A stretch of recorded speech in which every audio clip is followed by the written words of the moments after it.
And then even that situation, I noticed that, I get, you go through the honeymoon period, that's what anything, and then when the crying starts, and they be like, oh, Jesus, be like, well, this what you fought for, this what you cried for, this is what you wanted. So handle it accordingly. Are you going to act as if your mind has been transformed? Are you going to act as if your mind is renewed by the transforming of your mind? Transformed by the renewing of your mind. Or are you going to act as you did that resulted you being in the situation? Which one are you going to choose? I know which one I chose. They cry, give you a kiss. You cry. And if you need me, that's how you cry. Okay, you know what? I'm just going to leave you alone for a second, But then I thought about the same things referring to her. Now, I'm putting in all this work.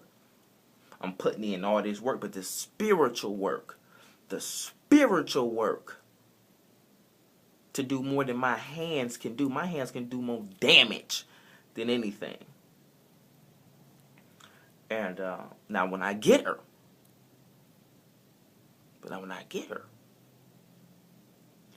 and I wrote so much down, but I'm not even really looking at it, I'm just gonna let it flow from my heart.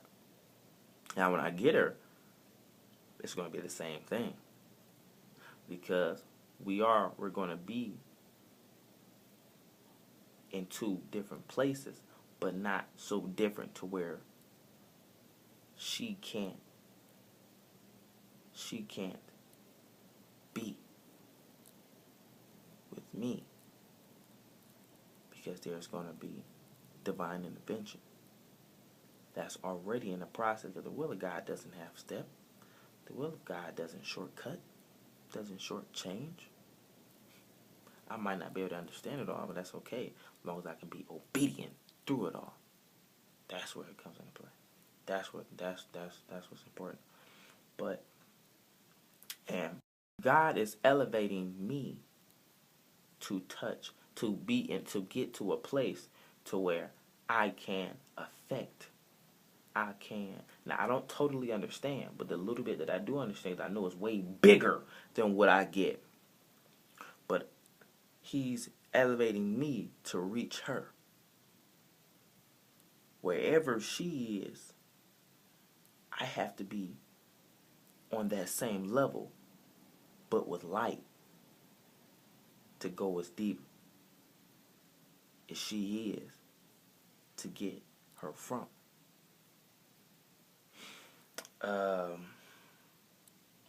But there's so much love, like I really feel love.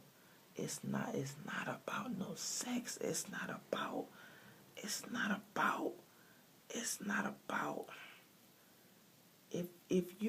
when you get time, look in the Bible on how important it is to love. The whole concept of God giving His only begotten Son was love. The whole concept was love. Was love to redeem mankind.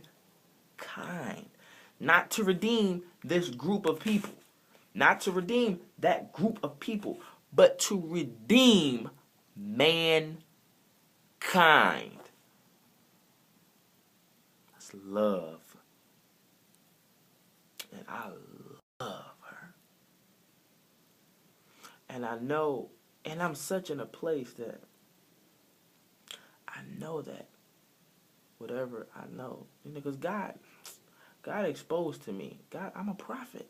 God, especially her being beneath my covering, God exposed to me things that she was involved in, and I call her friend to ask, is start into this and da da da da. She said, I can't say yes to that, but she confirmed it. But I already knew that God is not a God that He should lie. I already knew, but I'm just like, whoa, But me knowing, and I'm gonna tell you something, and I didn't take the information. Because I've been on this, walk with Christ, and I know she hasn't. I didn't take that information and then bash her with it. I didn't take that information and then went and ruined her name to the church or, to friends or family. No. It was like 4 or 5 days before I even talked to the closest person to me about it. And it's only 2 people that know from my mouth. Only 2 that know from my mouth. 'Cause more prayer was needed than anything. When you find out something, when God gives you revelation on something about somebody, your prayer does more than your criticism. Your prayer does more than your negative thoughts, because that criticism and those negative thoughts could hinder God from working. And I refused to add. I refused to add to God, to nothing being able to be done. I refused. And I know that, knowing the situations that she's been involved in, I had to sort things out so that because they became a burden to me. I was talking to God, and it became a burden to me to find out about these things. But I had to remember, I can't let the sins of someone else weigh me down. But I can take it to God in prayer. I can take it to God and pray and let Him work. But besides all that, I've made it. I'm such in a forgiveness and love state that her being in the situation that she's been in, I know I'm receiving, in a sense, damaged goods. But they're going back to the factory. They're going back to the factory to be restored. So in the end, whoever has had whatever or seen whatever, when God gives me back that, I'm going to treat it as treasure. I'm going to treat it as treasure, and I'm going to treat her with love and with caring, like love to where she's not going to believe, like, I've been out there doing this and he's treating me like this. I'm going to dedicate my all to that man. And that's the reaction that I'm going to get through the action I'm going to display. Through the word of God, of loving. No matter what happened. Because I did wrong. I was wrong in things that I did that resulted in the situation happening. And then she did wrong and becoming the person that she became. So we both did wrong. So now, let's move forward. And treat each other as Christ would have us to treat each other.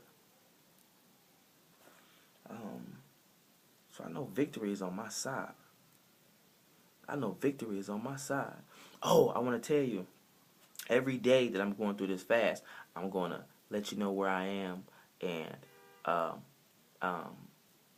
every day I'm going to have a recording, but I won't be able to post them until after the fast is complete, because when you fast, it's supposed to be done in secret. I haven't told anybody I'm fast, and I have my times I almost slipped out. I'm like, no, I just say, I'm gonna be a different man in 3 days. That's all I would say.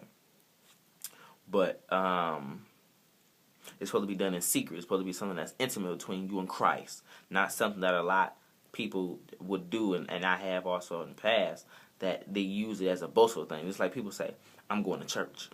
You know what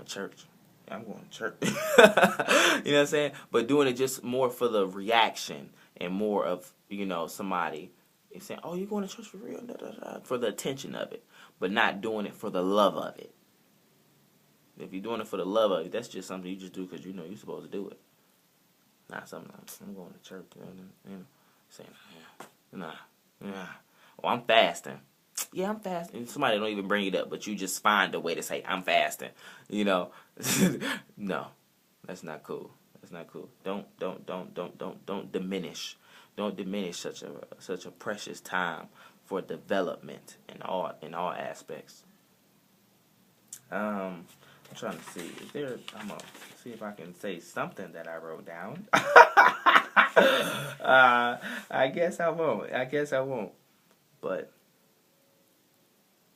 keeping my hands off, and I'm really letting you into my world. Like I'm really letting you in. So I pray that you appreciate it, and that you pull things from it to apply to your life, so that you can excel, so that you can be propelled for something greater. Because it's not just me, it's you too. It's you too. I'm just on the other end of the video, just telling you about me, and then you can use that as inspiration, or you can even use whatever I say that whatever you may feel is wrong, and then say, okay, well, I'm not going to do that. Whatever. It doesn't matter to me. Just